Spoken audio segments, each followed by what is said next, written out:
Hey guys, Big Time Collector 01 here, back at it again with another action figure review. And today we'll be taking a look at the DC Multiverse Flash movie Batman. This is the Ben Affleck version. I got this at my local Target along with the rest of the wave, as you saw from my community post.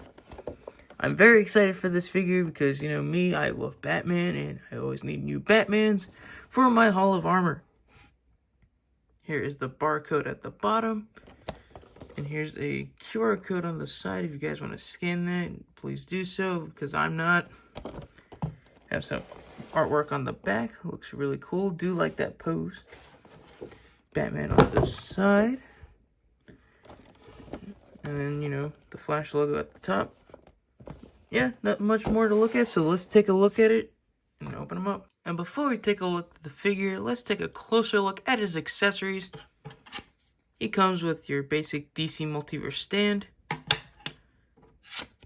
Then he comes with the trading card, same image as the back of the box. Here's a bio if you want to read it, pause it right now.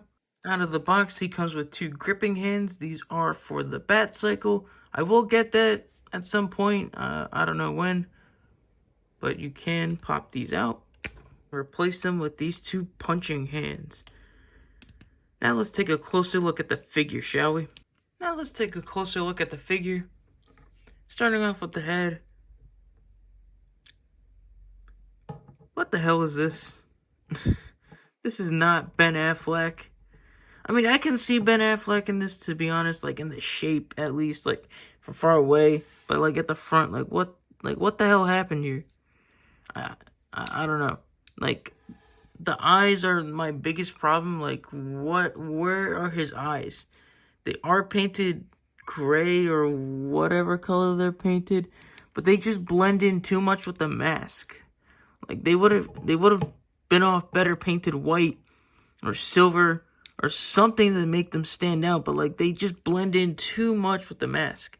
Like, can you see them from here? Like, because I can barely see them.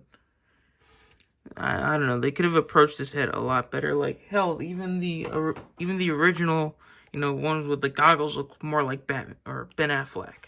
And then taking a look at the cape, it is a soft goods cape, which is really interesting to see. We always see plastic capes with the Multiverse figures, but you know, this is nice. I don't mind it. A lot of people complain about the size, but I like it. You know, Ben Affleck doesn't have the big cape, so this makes sense. And it does remind me of the 2003, you know, Mattel Batman line. Just flipping up the cape for a second, you can see that they have some detail on the back, which is awesome. Taking a closer look at the torso. It has a more armored look, you know, more armored looking than, you know, this, to be honest. But it looks cool. I have to say, this is a very interesting design. I do believe it's not this, you know, gray and black design that we see in the movie, or from the trailer at least. It has more of a bluish look, but still, I like it.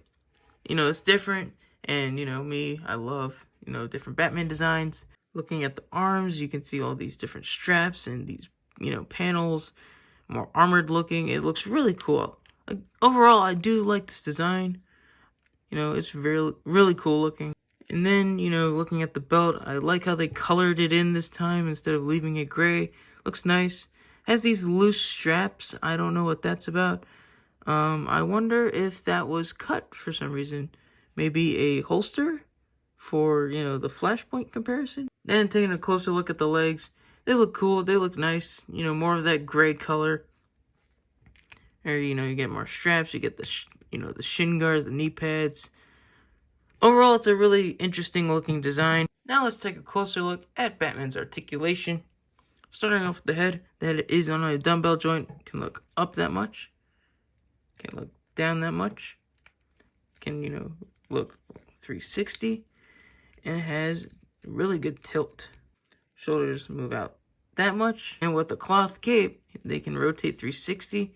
He does have the rotator cuff, so you can get a lot of movement. You do have a bicep swivel, double jointed elbows, and wrists on your McFarlane wrist ball that can hinge and rotate.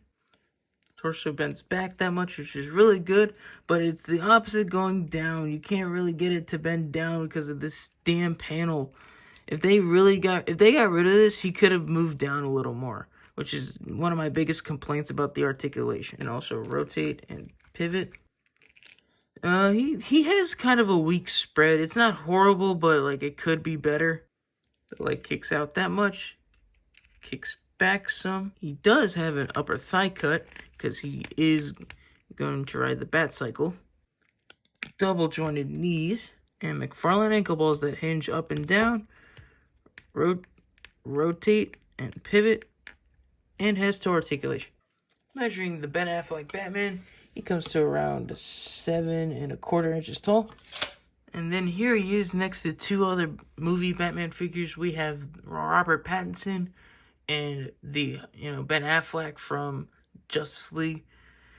And to be in all seriousness, I like the Justice League one a little better, design wise and just action figure wise. Okay, so I did the head swap. This is the this head, or this figure's head on the Justice League figure. It looks okay. Again, this is just a horrible head, but the grays from the head and the neck kind of match.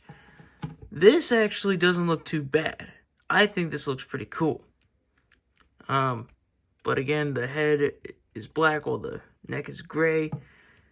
But I do think this is a cool option. It is a definite improvement over the original head. This head is just freaking horrendous. And then here he is next to two comic book Batman figures. We have the Hush Batman and the Rebirth Batman. And here he is with a few other movie figures. We have the Dr. Fate from Black Adam, Joker from The Dark Knight, Superman from, Justice League in the Man of Steel suit, and Shazam from Fury of the Gods. And then here he is next to the only other figure from this wave that I already reviewed. Here he is next to the Dark Flash. And here's the Ben Affleck Batman up on the rotating base. And I have to say, this figure is just alright. I mean, it's not horrible. I do kind of like it in a way. Just this overall look isn't really vibing with me. It is a cool look, but there are some parts of it where I feel like it's incomplete. Like the top part, like the torso, so you can see, has more of that, shiny look, and then the abs are just matte.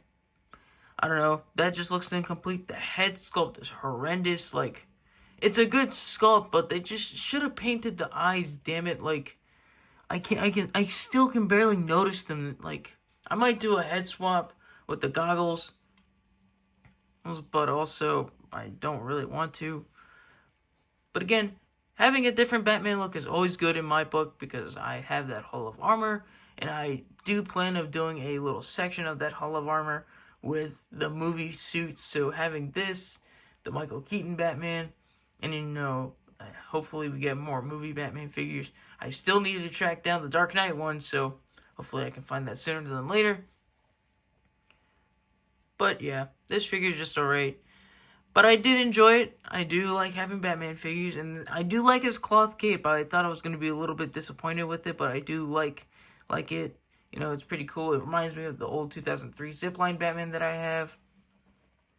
Overall, it's a really interesting figure, and I'm glad that he came with interchangeable hands. I'm glad that he didn't just come with the gripping hands for the bat cycle, which I do plan on getting at some point, just not soon, because I don't really need the bat cycle. But yeah, I hope you guys enjoyed this video, because I did enjoy this figure somewhat. And I hope to catch you guys in the next one. See ya.